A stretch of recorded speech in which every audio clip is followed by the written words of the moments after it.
Good morning, good afternoon, good evening, folks. Michael Zuber, one rental at a time, and we are back with a legendary investor, Greg Dickerson. How you doing, sir?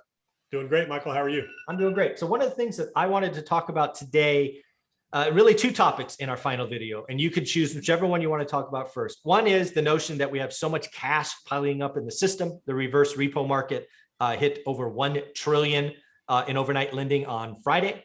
Or you can talk about something you educated me on. Hey, Michael, it is much better to get out at the top than try to call the bottom.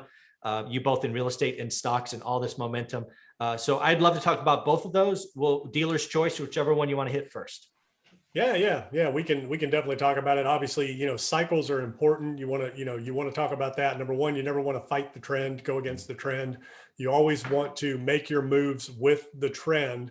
And as markets are trending up, you want to, make your moves in and out and, lead that trend up, lead that market up. And then when it's on the decline, you want to lead that market down again and stay ahead of the curve. So it's always, most important to know the top, because that's where you can get left behind, right? You're never going to lose money missing a bottom. You're going to lose money missing the top, where you've either bought on the way up or you bought on the way down, and you don't know where that top is. And, in the housing market specifically, real estate market specifically, how do you spot the tops? Again, inventory levels, days on market, interest rates, those types of things. And we're starting to see some slowdowns here now. So we very well could have reached a peak in the housing market, and we could be down the other side of that. Commercial markets, obviously the pandemic's thrown a wrench into all of that. So you really don't know where we stand in the commercial market, specifically office, retail, malls, things like that. There's a lot of damage out there with those assets in the industry. So, we have obviously reached a peak in those before the pandemic. Those assets were peaking. Multifamilies at an all-time high right now in terms of cap rates, things like that. So you want to understand, the different markets, the cap rates, things like that. But, and then financial markets, we are at all-time highs in the financial markets. We're setting records every day. This is the tricky part. A lot of people don't want to get left behind because there's no yield anywhere. So they're being forced into, risk trades, which is, the markets. And as long as the Fed is continuing to do what they're doing, which they've signaled they are, you can expect more upside in the market. The question is, how far can that go and how long? And how far are they willing to let it pull back when it pulls back? Because it will. We're going to get corrections, 10, 20, 30, even 50%. You could call a correction at this point because the markets are so overinflated. I don't even know that you can ever have a crash again. I don't know that it will be allowed. I mean, how can you have a crash if the Fed will step in and start buying stocks? the Fed put, right? Or don't bet against the Fed. Yeah, that's. And again, like we talked about in the other video, that's not necessarily a bad thing because it's a lot of people's retirements. So that's a lot of average individuals' wealth that's tied up in the market, not just Wall Street banks. So when they step in and do these things, they're doing it for a reason. It's propping up the confidence of not only the markets. What that does is that reverberates around the world and props the economies of the world up. So unless we want to see economic Armageddon like we've never seen, since the real depression, you got to keep the markets propped up because there's just so much relying on that. And that's really what they're doing. That's a form of stimulus in and of itself, for sure, in terms of people's retirement accounts. That's really a lot of what that's all about. It's not just about, making the bankers rich. Unfortunately, that's the result of a lot of it. Yeah. One of the things that I read over the weekend that scared me, it literally scared me. I read it. I kind of had to take a pause. Is we have more leverage in the stock market than we had in 1929, right? And if you don't know the history of 1929, that's when the whole shoe shine boys were basically getting one. Their leverage was insane, right? It was $1 to $100 they could invest. It was crazy leverage, and I forget the number, but $850 billion, or 850, or was it a billion? Anyways, crazy leverage today, and to me, it just feels like the retail investor really came to play in the last year, right? Robinhood and like exchanges, Robinhood just went public. It just feels like retail investors are all in, which for me is a history lesson because I did the .com craze and got caught up in it and lost a ton of money. It just kind of feels like we're getting close to that. And again, not advice. It's just a history lesson for me. I don't have $1 in the stock market, so why listen to me? But man, when retail is all in and you got Wall Street like Jamie Dimon saying, I've got $500 billion and I'm not going to do anything with it. I'm just going to let it sit there and inflate away. that kind of tells you something. At least it tells me something. I don't know what you take from that. Yeah, it's very, very interesting times. And, again, there's no yield out there Yeah. and everybody's worried about the economy. So on one hand, the only yield is in the markets. On the other hand, everybody knows the markets are way overinflated.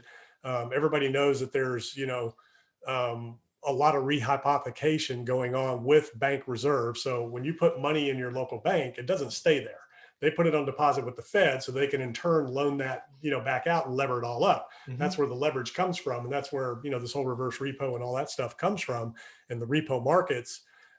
It's really, really interesting times in terms of how the institutional investors are viewing things. And you're seeing that in bond yields, going down, you're seeing that in cash balances going up.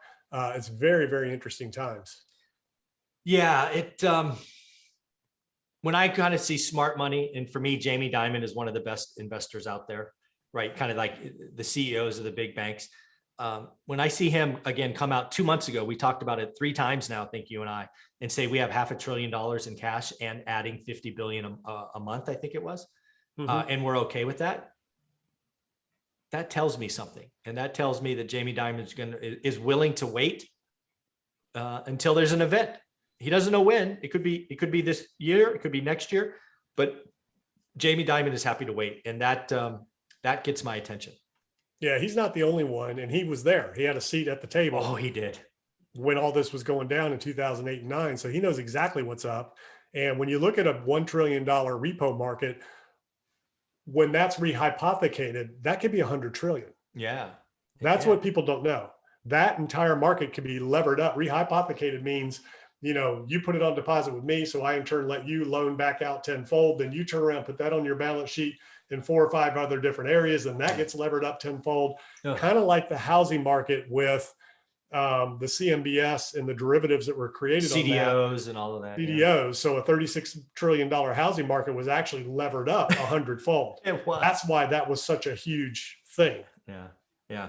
Crazy stuff. So the other, again, it's all this cash in the system, at least for me, is one of those kind of yellow light warning signals. Because again, if the smart money saw opportunity in a no yield environment, they would go there, right? But they've also been in the game. Again, I remember Jamie Dimon in the lot sort of parading to Wall Street for the TARP conversations. I remember that back in 08. So he's been there, done that. And again, Jamie Dimon knows he can wait, right? He's willing to let inflation eat away 2, 3, 4, 5% because he thinks he's going to get a 20 or 30% discount on the other side. Yeah, I mean, there's no real inflation if everything resets and values go back to about half of where they are now across the board. Is there, where's the inflation there? So, inflation is a misnomer and it's not a real thing over time. I mean, I guess it can be when you look at the price of assets, but, everything will come back down when the economy contracts. Yeah. The question is, can we get real inflation? Are we going to really see stagflation? Everybody has too much money and they're not willing to lend it out. So to create inflation, the average consumer needs to be able to borrow money. That's how they consume. Nobody can get credit right now. Credit's contracting. Yeah. So banks aren't lending. Yeah, and banks aren't lending for a reason. Yeah, that's another thing. I talked to a mortgage lender, actually 2 of them. One as a traditional owner-occ lender, and one is a non-QM lender. And yeah, lending is tightening. Again, bank FHFA, Freddie, Franny, even Ginnie Mae, they're tightening up. And if you're not, you can watch the market, real estate market, but if you're not watching the lending market, at least with one eye, it's a prediction. And right now lending is getting tighter, which means you're going to get less yes answers, right? So the money supply is going to slow down even more. Yeah. Yeah. So interesting. The reverse repo market's the big one that a lot of people are concerned about, but the Fed just did something very interesting with that. And Danielle DiMartino Booth talked about the move recently that he just made that was very interesting, which means he's extremely concerned, but didn't tell anybody about it, hasn't, really broadcast that message. So if you're interested in that whole conversation, it's all of that's over my head, in terms of digging into the deepness of what all that means. But she did a really interesting, layout on that. I think it's on her website where you can read about it. And what's her name one more time? Danielle DiMartino Booth. Yeah, she was actually with the Fed at one point. Yeah, she was with the Fed during the TARP crisis of last time. She was not a voting member, but she was a contributor. I think it was the Dallas Fed, I think. But yeah, she is a wonderful interview. I hope to be a big enough channel one day to interview her, because she is. Yeah, she worked with Jay Powell, and yes. So she's got a pretty cool inside track on all that, and Yes, she does. She's got a website where she puts out newsletters, things like that. But she's also, you can just Google her name in YouTube and you'll see these interviews come up. She's on Fox News a lot, CNBC, that kind of stuff. Yeah, I think I spend probably an hour a week listening to interviews of hers, because she's. Yeah, a lot of stuff she talks about is even above my head with an advanced degree in 30 years of looking at this, but she gives me enough stuff to go, ooh, I better watch that. So this has been a great conversation, Greg. How can people follow you and be part of your world? Yeah, gregdickerson.com. I put out content every day, so go check it out, gregdickerson.com. My YouTube channel, podcast links are all there, and I look forward to seeing you. Yeah. And again, do yourself a favor. I follow him. He talks about a lot of stuff that I do not have experience in, being an entrepreneur, ground up development, Bitcoin, all these things that are important. I stay in my lane, but I follow excellent investors like Greg. So thank you for all you do. Yeah. Good to be here, Michael. Good to see you. Yep. We'll talk next Monday.